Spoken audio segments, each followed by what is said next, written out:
Hi guys, good evening. मैं विकास शिक्षा ocean में आप सभी का स्वागत करता हूं।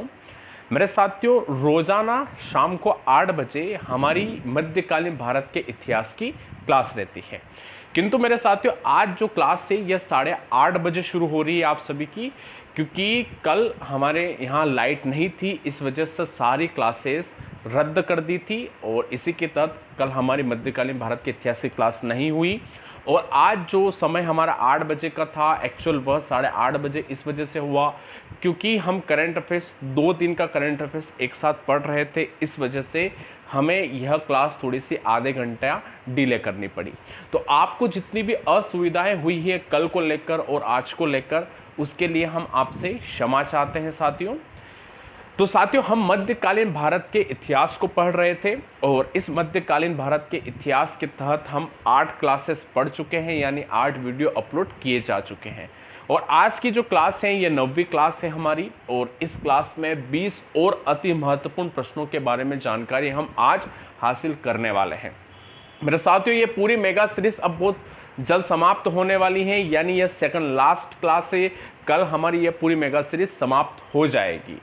तो मेरे साथियों, आइए जानते हैं इन 20 क्वेश्चनों के बारे में। तो 20 क्वेश्चनों को जानने से पहले और आज की क्लास को शुरू करने से पहले मेरे साथियों, जो नए साथी हैं जिन्होंने शिक्षा ओशन को सब्सक्राइब नहीं किया है, वे जल्दी से शिक्षा ओशन को सब्सक्राइब कर लीजिए और बेल आइकन को प्रेस कर दीजिए। मेरे साथियों, शिक्षा ओशन का जो यूट्यूब चैनल है यह UPSC, MPPSC, SSC, railway, bank और जितनी भी सेंट्रल और स्टेट गवर्नमेंट की कंपटीशन की एग्ज़ाम होती हैं उन सभी परीक्षाओं की तैयारी करवाता है। मेरे साथियों, इस वीडियो के डिस्क्रिप्शन में आपको हमारे शिक्षा ओशन के फेसबुक पेज, इंस्टाग्राम चैनल और टेलीग्राम चैनल तथा ब्लॉग, इन सब की लिंक अवेलेबल करवा दी गई है। तो आप उन लिंक पर जाकर आप हमारे फेसबुक पेज को लाइक कीजिए, इंस्टाग्राम चैनल को फॉलो कीजिए साथियों, टेलीग्राम चैनल को ज़रूर ज्वाइन कीजिएगा जहां पर आपको स्टडी मटेरियल प्रोवाइड करवाया जाएगा। इसके पश्चात साथियों, आप ज़रा हमारे ब्लॉग पर ज़रूर विजिट करो जहां पर हमारे जितनी भी क्लासेस चल रही हैं उन सारी क्लासेस के PDF वहां पर अवेलेबल करवा दिए गए हैं। तो मेरे साथियों, आपको इन सारे सोशल मीडिया के प्लेटफॉर्म की लिंक इन वीडियो के डिस्क्रिप्शन में प्रोवाइड करवा दी है, तो वहाँ पर आप ज़रूर विजिट कीजिएगा। मेरे साथियों, आज की क्लास शुरू करें उससे पहले आप सभी लोग जल्दी से आज की क्लास को लाइक कर दीजिए और शेयर कर दीजिएगा साथियों। और एक चीज़ भूलिएगा नहीं कि रात को 10 बजे हम लाइव मिलेंगे और आधुनिक भारत के इतिहास को पढ़ेंगे। आज सुबह 11 बजे हमने न्यूज़पेपर एनालिसिस किया था लाइव, और शाम को 7 बजे हमने एनालिसिस किया था करंट अफेयर्स को। हम लाइव करंट अफेयर्स 7 बजे पढ़ चुके हैं और हमें 10 बजे मुलाकात करनी है रात को, जिसमें हम आधुनिक भारत के इतिहास को पढ़ेंगे। तो चलिए साथियों, जरा देखते हैं आज की क्लास का पहला क्वेश्चन क्या कहता है। प्रश्न क्रमांक 161वां और आज के सेशन का यह पहला क्वेश्चन है। हमसे कहता है, इलाहाबाद का किला किसने बनवाया था। इलाहाबाद में जो किला है, वर्तमान में इलाहाबाद का नाम चेंज होकर प्रयागराज हो गया है, ठीक है।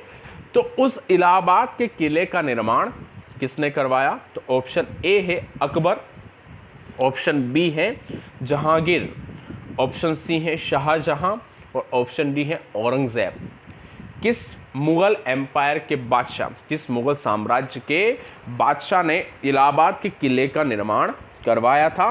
तो जल्दी से आप सभी लोग इस प्रश्न का उत्तर देने का प्रयास करें साथियों। Option A Akbar, option B Jahangir, option C Shahjahan और ऑप्शन डी औरंगजेब। तो मेरे साथियों, आप सभी लोग याद रखिएगा कि इलाहाबाद का जो किला है इसका निर्माण करवाया गया था अकबर के द्वारा, ठीक है। मुगल बादशाह अकबर के द्वारा, और मुगल साम्राज्य का ये तीसरा बादशाह था बाबर, हुमायूं और तीसरे नंबर पे आते हैं अकबर।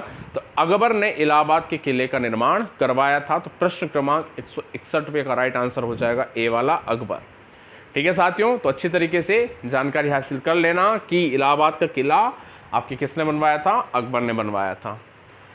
आइए साथियों, जानते हैं अगले प्रश्न को कि अगला प्रश्न हमसे क्या पूछता है।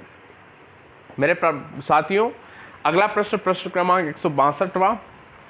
अकबर के समय प्रशासनिक और राजस्व वसूली के लिए कौन सी इकाई थी। जब अकबर बादशाह था या अकबर के शासनकाल के दौरान प्रशासनिक और राजस्व वसूली के लिए कौन सी इकाई का निर्माण किया गया था। तो ऑप्शन ए है सूबा, ऑप्शन बी है परगना, और ऑप्शन सी है ग्राम और ऑप्शन डी है इनमें से कोई नहीं। जल्दी से उत्तर लगाइएगा, समय नहीं है हमारे पास, फिर हमें रात को 10 बजे भी क्लास में उपस्थित होना है लाइव। तो साथियों, जब अकबर का शासनकाल था उस वक्त प्रशासनिक और राजस्व वसूली जो थी वह उस इकाई को क्या कहा जाता था? क्या उसे सूबा कहा जाता था, या कहा जाता था परगना, या कहा जाता था साथियों ग्राम, या कहा जाता था इनमें से कोई नहीं? ठीक है, यानी इनमें से इसका कोई भी उत्तर सही नहीं है। तो मेरे साथियों, आप सभी लोग याद रखिएगा कि अकबर के समय प्रशासनिक और राजस्व वसूली की जो इकाई थी वह कहलाती थी सूबा। क्या कहलाती थी? सूबा। याद रखिएगा, प्रश्न क्रमांक 162 का राइट आंसर हो जाएगा ए वाला सूबा। चलिए मित्रों, अब जरा अगले प्रश्न की चर्चा करेंगे। प्रश्न क्रमांक 163वां और आज के सेशन यानी आज की क्लास का यह तीसरा प्रश्न आप लोगों के सामने है। प्रश्न क्रमांक 163 क्या कहता है कि अकबर के राज्यकाल के दौरान पंचमहल, बुलंद दरवाजा, अकबर के मकबरे और अकबर के राज्य की राजधानी में क्या क्या एक जगह पर था? यानी आपके 3 से 4 प्लेस है, जिसमें से पहला है पंचमहल, फिर उसके पश्चात है अकबर का मकबरा, फिर उसके पश्चात है अकबर की राजधानी और बुलंद दरवाज़ा। तो ये सारी चीज़ें, इनमें से कौन कौन सी चीज़ें एक जगह पर स्थित थी? तो ऑप्शन ए पंचमहल और अकबर का मकबरा, ऑप्शन बी बुलंद दरवाज़ा, पंचमहल और अकबर का मकबरा, ऑप्शन सी बुलंद दरवाज़ा, अकबर की राजधानी और पंचमहल, ऑप्शन डी अकबर का मकबरा और राजधानी। तो मेरे साथियों, मैं आप लोगों को बता दूं इसका राइट आंसर सी वाला होगा, यानी बुलंद दरवाज़ा, अकबर की राजधानी और पंचमहल, ये तीनों एक ही जगह पर स्थित है। और ये तीनों जगह कौन सी हैं? फतेहपुर सीकरी। याद रखिएगा कहाँ पर है? फतेहपुर सीकरी, आगरा के निकट। और ये सभी आपके अकबर के द्वारा ही बनवाए गए थे। तो प्रश्न क्रमांक 163 का राइट आंसर हो जाएगा सी वाला। चलिए मित्रों, अब जरा अगले क्वेश्चन की चर्चा करेंगे। प्रश्न क्रमांक 164वां। आइए जानकारी हासिल करते हैं कि प्रश्न क्रमांक 164वां हमसे क्या पूछता है। मेरे साथियों, प्रश्न क्रमांक 164वां कहता है कि हुमायूं का जन्म, जो कि मुगल साम्राज्य का दूसरे नंबर का बादशाह था, बाबर का पुत्र हुमायूं, तो हुमायूं का जन्म कहाँ हुआ? ऑप्शन ए आगरा में, ऑप्शन बी दिल्ली में, ऑप्शन सी काबुल में और ऑप्शन डी इनमें से कोई नहीं। तो प्रश्न हमसे क्या पूछा जा रहा है कि बाबर का जो पुत्र है जिसका नाम है हुमायूं, जो कि मुगल साम्राज्य के दूसरे नंबर का बादशाह था, तो इस हुमायूं का जन्म किस स्थान पर हुआ? क्या आगरा में हुआ, दिल्ली में हुआ, काबुल में हुआ या इनमें से कोई नहीं? तो मेरे साथियों, अगर ऐसा प्रश्न आपके परीक्षा में आए तो एक बात मैं बताऊं कि दिल्ली और आगरा तो इसका राइट आंसर होगा नहीं, क्योंकि दिल्ली में मुगल साम्राज्य की स्थापना के समय बाबर के साथ हुमायूं था। ठीक है, यानी जब बाबर के साथ हुमायूं था तो उसका जन्म नहीं हुआ होगा। और जब बाबर ने भारत पर आक्रमण किया था तो उस आक्रमण के समय भी, यानी इब्राहिम लोदी के जब युद्ध हो रहा था तो उसके समय भी बाबर के साथ हुमायूं मौजूद था, यानी उस वक्त इसका जन्म नहीं हुआ, जन्म उससे पहले हो चुका था। तो इस अनुसार हुमायूं का जन्म न तो आगरा में हुआ और नहीं हुआ दिल्ली में, जबकि इसका जन्म हुआ काबुल में। अफगानिस्तान में काबुल स्थित है, जो वर्तमान में अफगानिस्तान की राजधानी है। तो काबुल में जन्म हुआ था हुमायूं का, याद रखिएगा। तो प्रश्न क्रमांक 164वें का राइट आंसर हो जाएगा सी वाला काबुल। ठीक है मित्रों, चले साथियों, अब जरा अगले प्रश्न पर चलेंगे। अगले प्रश्न, मेरे साथियों एक बात मैं आपको बता दूं, ये जो एमसीक्यूज आप लोग पढ़ रहे हो ना, ये एमसीक्यूज आप लोगों की एग्जाम की तैयारी करवाता है। ठीक है, आपकी एग्जाम की तैयारी में ये बहुत बड़ा योगदान देता है, इसलिए आप नियमित रूप से मेरे क्लासेस लिया करो। जिन्होंने अभी तक बाकी क्लासेस नहीं ली हैं तो वो प्लेलिस्ट में जाके सारी क्लासेस ले लीजिए। और बहुत जल्द इन सारे एमसीक्यूज की जो क्लासेस है इनकी डिटेल क्लासेस शुरू होने वाली है लाइव। बहुत जल्द हम मिडिवल हिस्ट्री की क्लासेस भी शुरू करेंगे, वो भी लाइव मेरे साथ। इसलिए आप सभी लोग हमारे साथ बने रहिए। आप शिक्षा ओशन को जरूर सब्सक्राइब कीजिए और बेल आइकन को जरूर प्रेस कीजिएगा। ठीक है साथियों, चले तो प्रश्न क्रमांक 165वें की चर्चा कर लेते हैं। क्या कहता है कि पृथ्वीराज रासो की रचना किसने की? पृथ्वीराज रासो की रचना किसने की? तो ऑप्शन ए है चंद्रबरदाई, ऑप्शन बी है पृथ्वीराज चौहान, ऑप्शन सी है कल्हण और ऑप्शन डी है बाणभट्ट। तो मेरे साथियों, हम सबको ज्ञात है कि जो पृथ्वीराज रासो है, ठीक है, इस पृथ्वीराज रासो की रचना किसने की? फिर भी मैं आप लोगों से पूछता हूं, प्रश्न आप लोगों के सामने है, ऑप्शन आप लोगों के सामने है, तो जल्दी से आप सभी लोग इस प्रश्न का उत्तर दे दीजिए कि पृथ्वीराज रासो की रचना किसके द्वारा की गई।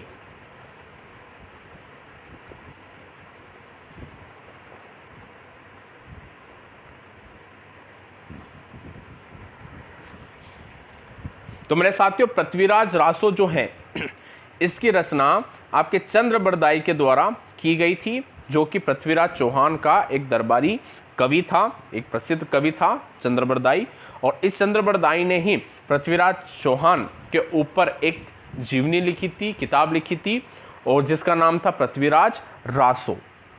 ठीक है, पृथ्वीराज रासो तो किसने लिखी? चंद्रबरदाई ने। तो प्रश्न क्रमांक 165वें का राइट आंसर हो जाएगा ए वाला, चंद्रबरदाई।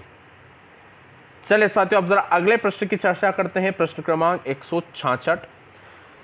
प्रश्न क्रमांक 166 मेरे साथियों टू द पॉइंट क्वेश्चन है। जरा देखते हैं क्या पूछता है कि अमोघ वर्ष किस वंश का राजा था? अमोघ वर्ष किस वंश का राजा था? तो ऑप्शन ए है साथियों पल्लव वंश, ऑप्शन बी है राष्ट्रकूट वंश, ऑप्शन सी है चालुक्य वंश और ऑप्शन डी है चेर वंश। तो अमोघ वर्ष जो राजा था, यह अमोघ वर्ष राजा किस वंश का था? यह प्रश्न हमसे पूछा गया है। तो मेरे साथियों, आप सभी लोग याद रखिएगा कि अमोघ वर्ष जो है यह आपके राष्ट्रकूट वंश का राजा था। ठीक है, राष्ट्रकूट वंश का राजा कौन था? अमोघ वर्ष। चलिए साथियों, जरा अगले प्रश्न की चर्चा करेंगे। प्रश्न क्रमांक 167। अब देखते हैं प्रश्न क्रमांक 167 क्या कहता है। तो प्रश्न क्रमांक 167 कहता है कि कांचीपुरम का वेंकट पेरुमल मंदिर, जो कांचीपुरम का वेंकट पेरुमल मंदिर किसने बनवाया था? तो साथियों, आप जरा मुझे कमेंट में जल्दी से बताइएगा कि कांचीपुरम वर्तमान में कहाँ स्थित है। आप जल्दी से कमेंट करके मुझे बताइएगा कि कांचीपुरम नामक स्थान वर्तमान में किस राज्य में स्थित है। जल्दी से आप सभी लोग उत्तर देंगे। तो कांचीपुरम का वेंकट पेरुमल जो मंदिर है, यह वेंकट पेरुमल मंदिर किसके द्वारा बनवाया गया था? तो ऑप्शन ए है नरसिंह वर्मन फर्स्ट के द्वारा, ऑप्शन बी है नरसिंह वर्मन सेकंड के द्वारा और ऑप्शन सी है Nandi Varman second, option D है इनमें से कोई नहीं। ठीक है, तो मैं आप लोगों को बता देता हूं मेरे साथियों कि कांचीपुरम में जो वेंकट पेरुमल जो मंदिर है, यह वेंकट पेरुमल मंदिर लगभग 8वीं सदी में बना था। कब बना था? 8वीं सदी में इसे बनवाया गया था। अब प्रश्न उठता है कि 8वीं सदी में वेंकट पेरुमल मंदिर का निर्माण करा किसने था? क्या वे नरसिंह वर्मन फर्स्ट थे या नरसिंह वर्मन सेकंड थे या नंदी वर्मन सेकंड थे या इनमें से कोई नहीं? तो मेरे साथियों, आप लोग याद रखिएगा, जो कांचीपुरम में जो वेंकट पेरुमल मंदिर स्थित है, जिसका निर्माण 8वीं सदी में हुआ था, इसका निर्माण किया गया था नंदी वर्मन सेकंड के द्वारा। ठीक है, तो प्रश्न क्रमांक 167 का राइट आंसर हो जाएगा सी वाला, नंदी वर्मन सेकंड। चले साथियों, अब जरा अगले प्रश्न की चर्चा करेंगे। प्रश्न क्रमांक 168 बहुत आसान सा प्रश्न है, सभी बच्चे इस प्रश्न का उत्तर देने में सक्षम है। साथियों, दिलवाड़ा जैन मंदिर किस धर्म से संबंधित है? प्रश्न में ही उत्तर छुपा हुआ है। ठीक है, प्रश्न जो पूछा है वह प्रश्न ही उत्तर को बताता है कि दिलवाड़ा का जो जैन मंदिर है वह किस धर्म से संबंधित है, और जैन स्वयं एक धर्म है।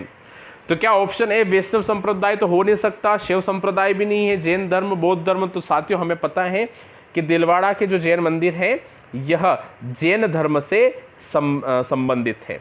तो प्रश्न क्रमांक 168 का राइट आंसर हो जाएगा सी वाला। याद रखिएगा, आसानी से पता चल जाएगा, हमें प्रश्न से पता चल रहा है कि राइट आंसर इसका सी वाला होगा, जैन धर्म। चले साथियों, जरा अगले प्रश्न की चर्चा करेंगे। प्रश्न क्रमांक 169। प्रश्न क्रमांक 169 क्या कहता है कि किस वंश में समुद्री साम्राज्य एक अलग साम्राज्य था? यानी वह कौन सा वंश है, ठीक है, जिस वंश के तहत आपका शासन समुद्र के पार भी था, यानी कुछ द्वीपों पर भी शासन इस वंश का था। तो ऑप्शन ए चोल वंश, ऑप्शन बी चेर वंश, ऑप्शन सी राष्ट्रकूट वंश और ऑप्शन डी इनमें से कोई नहीं। तो मेरे साथियों याद रखिएगा कि समुद्र में इनका साम्राज्य था राष्ट्रकूटों का, इनका राष्ट्रकूट। तो प्रश्न क्रमांक 169 का राइट आंसर हो जाएगा सी वाला राष्ट्रकूट। ठीक है मित्रों, चले साथियों आप जरा अगले प्रश्न पर चलेंगे। प्रश्न क्रमांक 170, प्रश्न क्रमांक 170। आइए जानते हैं प्रश्न क्रमांक 170 क्या कहता है। मेरे साथियों प्रश्न क्रमांक 170 हमसे कह रहा है कि जो रजिया सुल्तान थी, ठीक है, वह रजिया सुल्तान दिल्ली के सिंहासन पर कब बैठी? क्या वह 1535 ईस्वी में बैठी, या वह बैठी 1226 में, या वह बैठी 1244 में, और या वो बेटी 1236 में? तो जल्दी से आप सभी लोग इस प्रश्न का उत्तर दीजिएगा कि जो रजिया सुल्तान है वह रजिया सुल्तान दिल्ली के सिंहासन पर कब बैठी? जल्दी से आप सभी लोग इस प्रश्न का उत्तर देंगे। बहुत आसान प्रश्न है मेरे साथियों। फिर उसके पश्चात मैं आप लोगों को बताता हूं कि रजिया सुल्तान कौन थी। ठीक है, वैसे आप सभी को पता है साथियों रजिया सुल्तान के बारे में।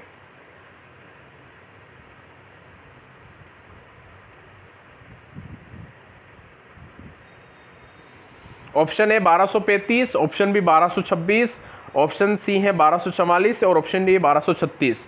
तो मेरे साथियों एक मैं बात बता देता हूँ, रजिया सुल्तान जो थी यह इल्तुतमिश की पुत्री थी और इल्तुतमिश ने अपने वसीयत में अपने बेटे को अपना उत्तराधिकारी घोषित न करते हुए अपनी बेटी को उत्तराधिकारी घोषित किया था। और भारतीय इतिहास में पहली बार ऐसा हुआ था कि कोई महिला सुल्तान या राजा बनी थी। ठीक है, इसीलिए एक शब्द प्रश्न पूछा जाता है कि भारत की पहली महिला सुल्तान कौन थी? तो भारत की पहली महिला सुल्तान रजिया सुल्तान थी, दिल्ली सल्तनत की सुल्तान थी, गुलाम वंश की सुल्तान थी। ठीक है, याद रखिएगा। तो अब ये रजिया सुल्तान जो है, यह रजिया सुल्तान 1236 ईस्वी में आपके दिल्ली के सिंहासन पर बैठी थी। ठीक है साथियों, तो प्रश्न क्रमांक 170 का राइट आंसर हो जाएगा डी वाला। चले साथियों अब जरा अगले प्रश्न पर चलते हैं। अगला प्रश्न क्या कहता है आइए देखते हैं। मेरे साथियों अगले प्रश्न पर चलने से पहले मैं आप लोगों को बता दूं कि जिन्होंने अभी भी इस क्लास को लाइक नहीं किया है तो साथियों जल्दी से क्लास को लाइक कर दीजिए और शेयर कर दीजिए। और एक चीज़ बिल्कुल नहीं भूलना कि रात को 10 बजे मॉडर्न हिस्ट्री की लाइव क्लास रहती, बहुत अच्छी तरीके से हमारी क्लासेस चल रही हैं, बहुत मज़ा आ रहा है पढ़ने में। तो आप सभी लोग समय पर क्लास में उपस्थित रहेंगे और स्टोरी के माध्यम से आप पूरे आधुनिक भारत के इतिहास को पढ़ेंगे। और फिर सुबह 11 बजे हम न्यूज़पेपर का अध्ययन करते हैं, न्यूज़पेपर पढ़ते हैं सुबह 11 बजे लाइव। तो 11 बजे की क्लास भी आप लोगों को लेनी है। और करंट अफेयर्स की क्लास रहती है शाम को 7 बजे लाइव, तो आपको करंट अफेयर्स की क्लास भी लेनी है।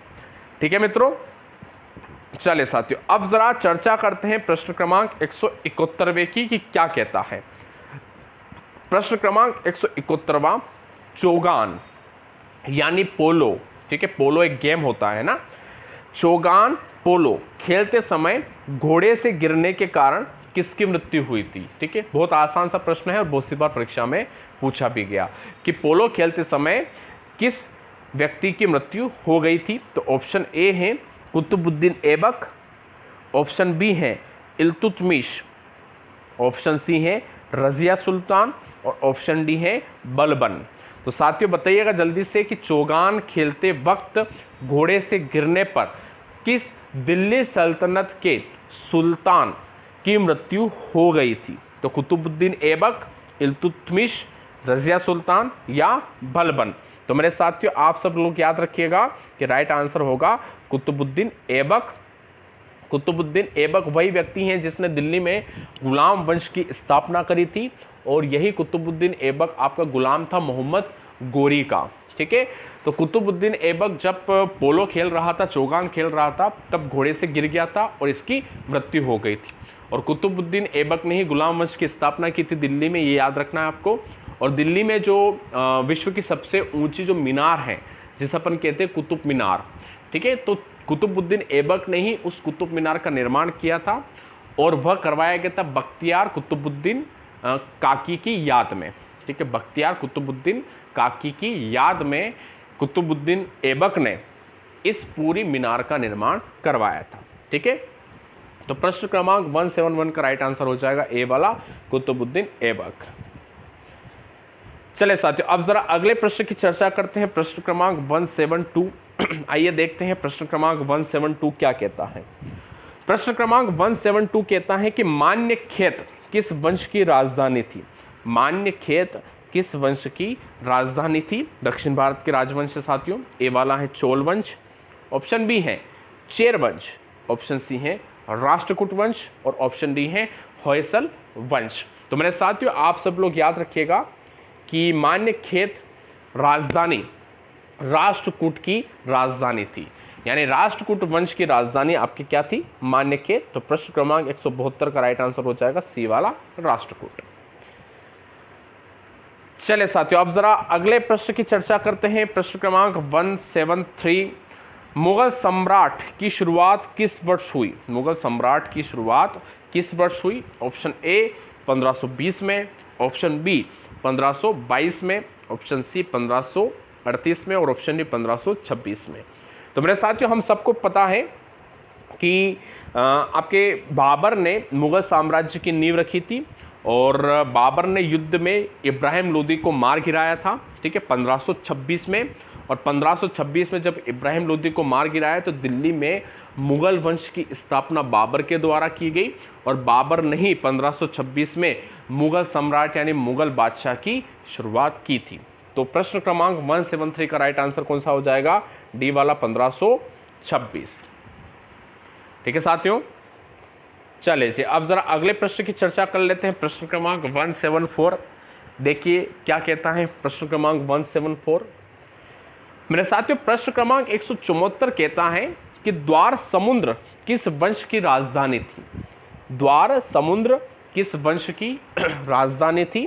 ऑप्शन ए है होयसल, ऑप्शन बी है पांड्य, ऑप्शन सी है चेर और ऑप्शन डी है चोल। तो किस वंश की राजधानी आपके द्वार समुद्र थी? मेरे साथियों याद रखिएगा, आप याद रखना कि द्वार समुद्र जो थी यह राजधानी आपके होयसल की थी। किसकी? होयसल वंश की राजधानी हुआ करती थी आपके द्वार समुद्र। तो प्रश्न क्रमांक 174 का राइट आंसर हो जाएगा ए वाला होयसल। ठीक है साथियों, चले जी मित्रों अब जरा अगले प्रश्न पर आप आ जाओ तो जल्दी से। प्रश्न क्रमांक 175 क्या कहता है? प्रश्न क्रमांक 175 कह रहा है और इस प्रश्न का उत्तर आप सभी को ही देना है, ठीक है, तो तैयार हो जाइए जल्दी से। प्रश्न क्रमांक 175 कि जहांगीर महल किस किले में है? जहांगीर महल किस किले में है? तो ऑप्शन ए है आगरा किले में, ऑप्शन बी है लाल किले में, ऑप्शन सी है लाहौर के किले में और ऑप्शन डी है इनमें से कोई नहीं। तो जल्दी से आप सभी लोग इस प्रश्न का उत्तर दीजिए कि जहांगीर महल किस किले में स्थित है।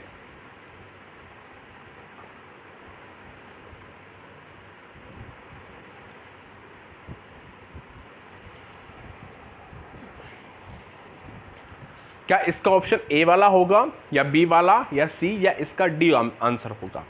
तो मेरे साथियों मैं आपको बता दूं कि जहांगीर महल का निर्माण राजा अकबर के द्वारा करवाया गया था। बादशाह अकबर ने जहांगीर महल का निर्माण करवाया था और अकबर के पुत्र का नाम जहांगीर था, ठीक है, जिसमें जहांगीर को अकबर बचपन में प्यार से शेखू बाबा के नाम से पुकारता था। अकबर जहांगीर को शेखू बाबा के नाम से पुकारता था, जिस जहांगीर को हम सलीम के नाम से भी जानते हैं साथियों, ठीक है। तो उसी जहांगीर के नाम पर अकबर ने एक महल का निर्माण करवाया जिसका नाम है जहांगीर महल और यह जहांगीर महल स्थित है आपके आगरा के किले में, ठीक है, आगरा के किले में जहांगीर महल स्थित है। तो प्रश्न क्रमांक 175 का राइट आंसर हो जाएगा ए वाला आगरा का किला। ठीक है साथियों, चले जी मित्रों अब जरा अगले प्रश्न पर चलते हैं, प्रश्न क्रमांक 176। आइए जानते हैं कि प्रश्न क्रमांक 176 क्या कहता है। प्रश्न क्रमांक 176 बाबरनामा का चागतई से फारसी में अनुवाद किसने किया? बाबरनामा जो है, ठीक है, जिसमें बाबर के बारे में संपूर्ण जानकारी है, बाबर की जीवनी के बारे में बताया गया है। तो बाबरनामा जो है जो लिखी गई थी चागतई में, चागतई एक तुर्की भाषा है, चागतई जो है ना यह एक तुर्क भाषा है। तो इस तुर्क भाषा से इसको फारसी में अनुवाद किस व्यक्ति के द्वारा करवाया गया था? तो ऑप्शन ए है अब्दुल रहीम खान खाना, ऑप्शन बी है बैरम खां, ऑप्शन सी है अबुल फजल और ऑप्शन डी है इनमें से कोई नहीं। किस व्यक्ति ने बाबरनामा को फारसी में अनुवाद करवाया था? तो अब्दुल रहीम खान खाना, बैरम खां या अबुल फजल या इनमें से कोई नहीं। तो मेरे साथियों, मैं आप लोगों को बता दूं, इसका राइट आंसर होगा ए वाला अब्दुल रहीम खान खाना। ठीक है, अब्दुल रहीम खान खाना ने ही बाबरनामा का अनुवाद फारसी में किया था। और ये अब्दुल रहीम खान खाना जो है ना, यह अकबर के 9 रत्नों में से एक रत्न थे। आपको पता है साथियों कि भारतीय इतिहास में 2 ही ऐसे राजा हुए हैं जिनके पास 9 रत्न थे। एक थे चंद्रगुप्त विक्रमादित्य, ठीक है, चंद्रगुप्त द्वितीय विक्रमादित्य, और दूसरे थे आपके कौन? अकबर। ये 2 ही ऐसे आपके राजा हुए हैं जिन्होंने 9 रत्न अपने राज्य दरबार में स्थापित करवाए थे। तो अकबर के 9 रत्नों में से एक रत्न आपके अब्दुल रहीम खान खाना थे। ठीक है साथियों, तो प्रश्न क्रमांक 176 का राइट आंसर हो जाएगा मेरे साथियों ए वाला अब्दुल रहीम खान खाना। चले साथियों, अब प्रश्न क्रमांक 177 बहुत अच्छा प्रश्न है मेरे साथियों। प्रश्न क्रमांक 177, आइए देखते हैं क्या कहता है प्रश्न क्रमांक 177। प्रश्न क्रमांक 177, भारतीयों को इस्लाम के बारे में जानकारी कैसे मिली? प्रश्न क्रमांक 177 क्या कहता है कि भारतीयों को इस्लाम धर्म के बारे में जानकारी कैसे मिली? तो ऑप्शन ए है सिंध के 712 के आक्रमण के समय, यानी 712 ईस्वी में जब आक्रमण सिंध पर हुआ था, ठीक है, अरबों का प्रथम आक्रमण था, तो क्या उस अरब आक्रमण से हमें इस्लाम धर्म के बारे में जानकारी मिली? ऑप्शन बी है मालाबार में अरब व्यापारी आए और उन अरब व्यापारियों के माध्यम से भारतीयों को इस्लाम धर्म के बारे में जानकारी हासिल हुई। ऑप्शन सी है 11वीं सदी में तुर्क आक्रमण जब हुआ था भारत में, ठीक है, तब उस तुर्क आक्रमण से पता चला कि इस्लाम भी कोई धर्म होता है। और ऑप्शन डी है उपरोक्त सभी, यानी ये वो सभी कारण हैं जिसके तहत भारतीयों को सर्वप्रथम इस्लाम धर्म के बारे में जानकारी प्राप्त हुई थी। तो मेरे साथियों, हमें यानी भारतीयों को इस्लाम धर्म के बारे में जानकारी सर्वप्रथम जब मालाबार तट पर अरब व्यापारी व्यापार करने के लिए आते थे, ठीक है, जब समुद्र के रास्ते से अरब से व्यापार करने के लिए भारत के मालाबार तट पर आते थे कुछ अरब व्यापारी, उन अरब व्यापारियों के संपर्क में जब भारतीय आए, तब इन वार्तालापों के माध्यम से, इन संपर्क के माध्यम से भारतीयों को उनकी संस्कृति और उनके धर्म के बारे में जानकारी हासिल हुई। तो साथियों, पहली बार जो अरब व्यापारी मालाबार के तट पर आए थे, उन अरब व्यापारियों के माध्यम से ही इस्लाम धर्म के बारे में जानकारी हासिल होती है। ठीक है साथियों, तो प्रश्न क्रमांक 177 का राइट आंसर हो जाएगा बी वाला, मालाबार में अरब व्यापारियों से।